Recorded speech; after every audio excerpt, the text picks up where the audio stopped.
Good morning everyone. So, kanina pa ako gising mga 5:30. So, ngayon magsi-6 na. Ilagay ko na, tupiin ko muna itong mga sinuot ko kahapon. Kasi ito na lang naman yung kalat ko. Tapos, mamaya pa akong maligo kasi maaga pa naman. I-put away ko lang muna itong mga damit para malagay ko na sa maleta. So, yung gagawin ko today, since alas 12 pa naman yung aking check-out, iiwan ko muna yung maleta ko dito sa baba. And then, makapag-lunch muna ako dito lang din sa labas. And then, pupunta ako sa airport ng mga 2:45. Tapos, doon na ako mag-stay hanggang flight times ko na kasi maboard lang din naman ako dito. So, kasi nagtanong ako kung mag-extend ako ng 2 more hours. It cost me 1,500. And kung iiwan ko lang yung bag ko tapos kakain ako sa labas, by the time na matapos ako, it's nearly 2 hours. So, yun na lang yung gagawin ko. So, yeah. Ayusin ko muna itong mga gamit ko. And then, meron pala akong ipakita sa inyo. Itong Arcadia Beauty by Anna Kai. I-review ko siya mamaya hanggang like kakain ako. Titingnan natin yung longevity niya, parang ganun. Parang wala akong makeup vlogger, but yeah, i-try ko siya kasi excited din ako matry ito. So yeah, mamaya. So, ito lang naman yung mga kalat ko. Mga labahan na to para pagdating ko puhon, iwawashing ko na lang siya. Para nakaseparate na yung mga dapat labahan. Tapos pupunta pa ako sa Baclaran kasi bibili ako ng mangga, yung manggang hinog ba? Kasi gusto kong bigyan yung aking sister-in-law.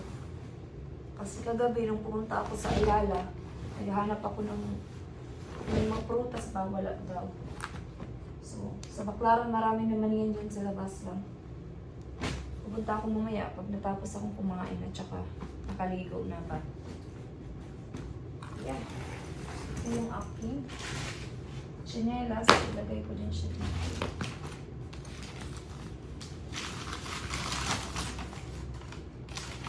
Medyo ako mga 5 hours lang yung tulog ko. Pero at least nakatulog ako ba. Dito ko mamaya ilagay yung mangga ata. Or dito sa malaking maleta. Ano natin mamaya. So, ito yung isa kong maleta. So, puno na yung side na to. Dito sa kabila, may space pa. So, yung kalat ko kagabi. Hindi ko na kasi na-vlog. Nag-order ako ng Chowking. Nagpa-grab na lang ako kasi nagutom ako ng mga 11. Pero hindi ko siya naubos. Pero at least nakakain ako. Ito kakainin ko din to ngayon. Nabili ko to sa Tacloban Airport. Kasi nagutom ako. So, yun. Kakainin ko yun ngayon. Papunta na ako sa labas.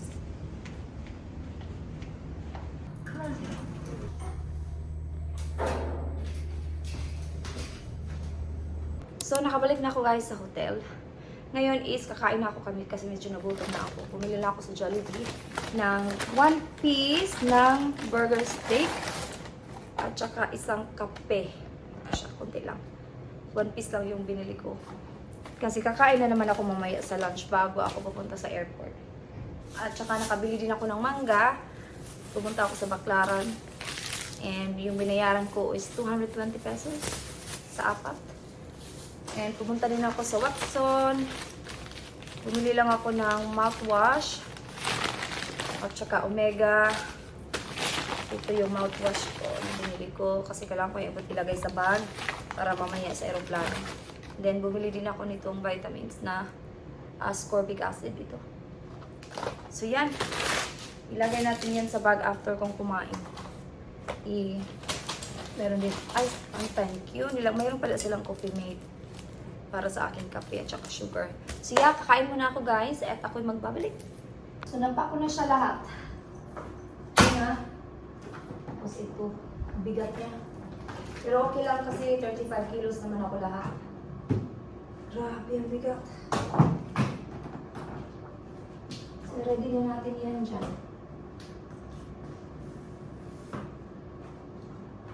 Tapos, Ito yung aking bag. Lagay ko na yung charger ko sa bag para makapag-charge pa ako mamaya dun sa airport.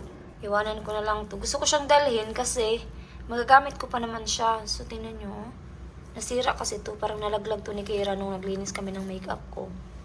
Ito yung aking airport outfit. Para makakilos ba ako ba? Loose lang yung ano ba. Tapos mag-jacket na lang ako mamaya pag nasa loob na ako ng aeroplano kasi syempre malamig. So, pupunta muna ako ngayon sa baba and then mag-check out and then maglibot-libot lang ako dyan sa labas tapos kakain ako ng lunch. See you later! So, dito ako nakastay guys sa Asiana 1. So, malapit siya sa City of Dreams. Diyan yung Ayala Malls. Diyan yung City of Dreams. So, dito ako nagstay sa Red Planet. Diyan lang.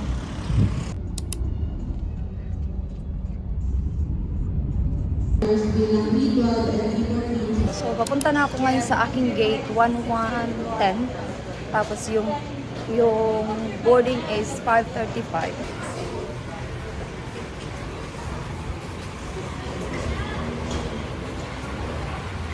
Nandito na yung plane na sasakyan namin. Yan na siya. Emirates.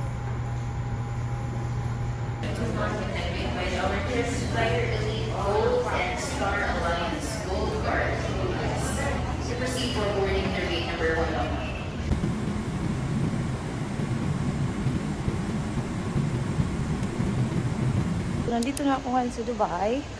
So, tapos na ako sa security. So, hanapin ko na lang yung aking boarding gate. Hindi ko nakita dito sa aking boarding pass. So, nagtanong ako, sabi ng lalaki doon daw ako sa A2. So, nandito na ako ngayon sa A1 to 24. So, napaka-quiet ng airport nila. Kailangan mong mag-check kasi sa Dubai, wala silang mga announcements na lagi silang nag-remind na your boarding is ganon-ganon. So, kailangan mo talaga siyang hanapin. Yung A1 to 24, isasakay ka na naman ng train. Grabe. Ang laki ng airport kasi. Dito na ako sa gate A. So, mag-elevator na naman ako or mag-escalator papuntang taas. Maraming lakaran talaga dito sa Dubai. So, naghahanap ako ng sigarilyo kasi ibigay yun dyan sa kanyang boss. So, nandito na ako. Meron akong picture pero ipakita ko lang. Kasi hindi ko alam kung parang dito yun.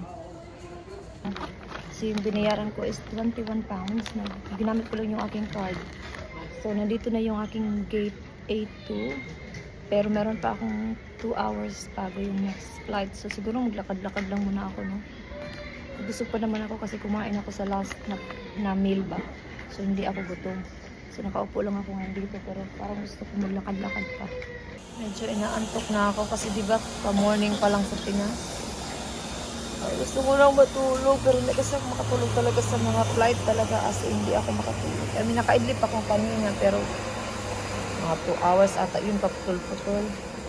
Para itong shoes na to, yung New Balance na to, napaka-comfortable niya sa flight.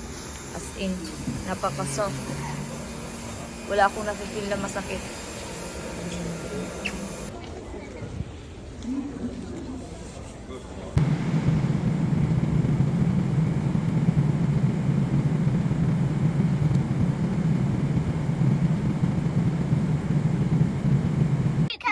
Oh, we put you on speaker. Not in the staircase. Should know, but Dad's left at the end of the boot. So, continuation to ng aking vlog kahapon. Pasensya na yun sa aking mukha. Nag-headband ako kasi wala akong mahanap na butok ba. Ginamit ko lang yung headband ni Kira. So, kahapon, hindi na ako nakapag-vlog kasi napagod talaga ako. As in, napagod ako sa biyahe. Pagkadating ko dito, pinutaway ko lang yung mga damit ko, mga dala ko, tapos naligo ako, tapos natulog talaga ako kahit mga 30 minutes lang. Tapos, maaga din kami natulog ni Kira, mga 7:30. I mean, sabi ko, punta na kami sa bed. Tapos, sa mga 7:30, nakatulog na ako. Kasi gusto ko talaga matulog na maaga para back to normal din agad yung katawan ko pa. So, ngayon, I feel a lot better compared yesterday na yung tulog ko lang kasi sa aeroplano. Siyempre, di ba, pag sa aeroplano, para kang manok ba na ganun, tapos magising na naman, tapos idlip na naman ganun. So, yun, kaya napagod, natulog talaga ako. So ngayon, magtutu pa lang ng umaga kasi di ba magna-9 pa lang ng umaga sa Pinas. Kape pa sa ato, aba.